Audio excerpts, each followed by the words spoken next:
Hey there, cats and kitties. I am the Blues Man, Johnny Blues, and with this video I'll be discussing briefly the sixth book in the Hitchhiker's Guide to the Galaxy air quotes trilogy, and Another Thing, written by Eoin Colfer.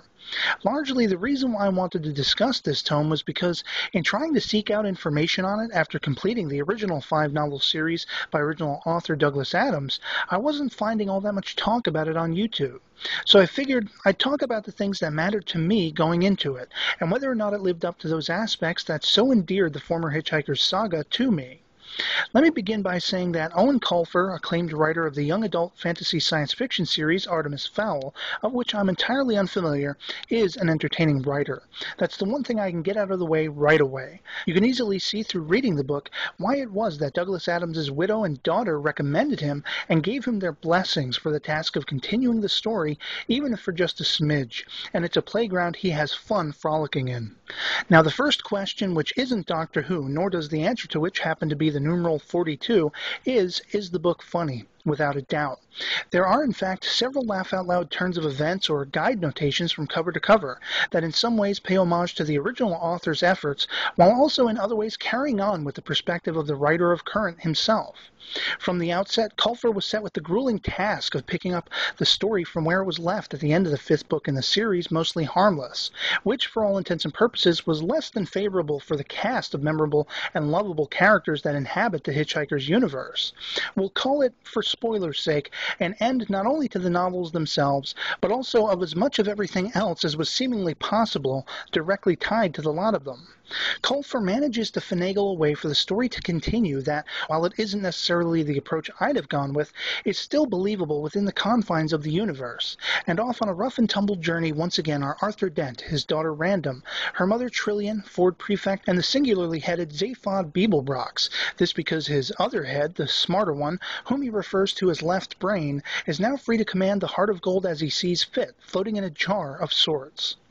All of their mutual or mutually exclusive, in some cases, situations coincide and are aided along the way by returning characters such as Wowbagger the Infinitely Prolonged, a green-skinned alien who is known to have, thanks to the boredom of immortality, roamed the universe to find and insult every sentient being living in it, albeit alphabetically, and another being the god of thunder himself, Thor, as well as a few other notable Asgardians, one of which in particular, Heimdall, is a bit of a nuisance to Zaphod, but they manage to make out amiably enough.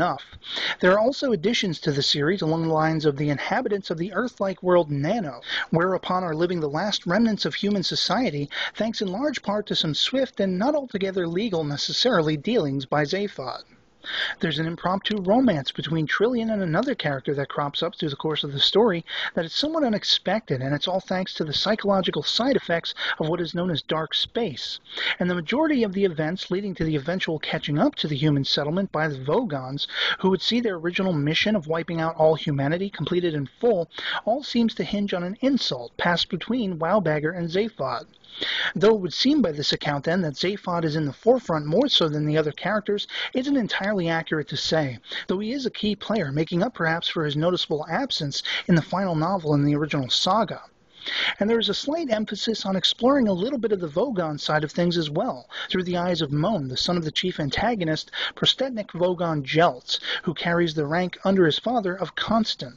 There also would seem to be two or more not quite warring but not altogether agreeable factions of humans on Nano that we follow a bit, and which involves at least one of those sides and their all-consuming, no pun intended, worship of cheese.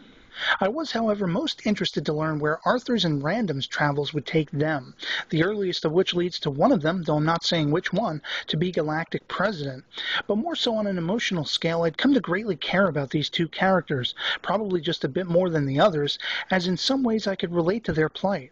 Arthur having lost the love of his life, his soulmate Fenchurch, and Random trying hard to avoid finding a place for herself in a universe that, in truth, she just wants to fit into. And there are revelations along these lines, but if I was looking for a complete and total sense of closure by the end, I should have known better, as Colfer manages to pack things away again in a fashion very reminiscent to Douglas Adams' way of doing things, over and done, kind of. I think perhaps the only issues I had with the piece was its being relatively slow to get going in the beginning, as the band need be gotten together again at first, as well as the many myriad guide excerpts that are strewn all throughout the book, which are sometimes too frequent or in a few instances obstructive to the flow of the chapter they appear in, which incidentally in one particular instance is notable, as a guide reference promises to keep itself short so as not to do that very thing. Overall, though, it's an interesting and mostly enjoyable read. It is in only slight ways reminiscent to the overall feel and presence of the works as set down by Douglas Adams himself. There aren't any particular ideas or concepts put forth that are overly unique, but it does carry with it enough familiar territory that you could see this being set within one of the many universes in the multiverse coexisting alongside the originals. I wouldn't say that it's necessarily essential, but it isn't in any way uncomplimentary to the original works as a whole either. It is worth a look, at the very least, for anyone wishing to see the further adventures of some of the most beloved of Hitchhiker's characters. And so for now, that'll be it for me on this one. I'd love to hear from you guys in the comments below, whether you've read, plan to read, or will skip entirely Eoin Colfer's addition to the Hitchhiker's Legacy and Another Thing, what you thought of it if you have read it, and otherwise, I hope you enjoyed the video and that it finds you well, and I'll catch you later. Peace.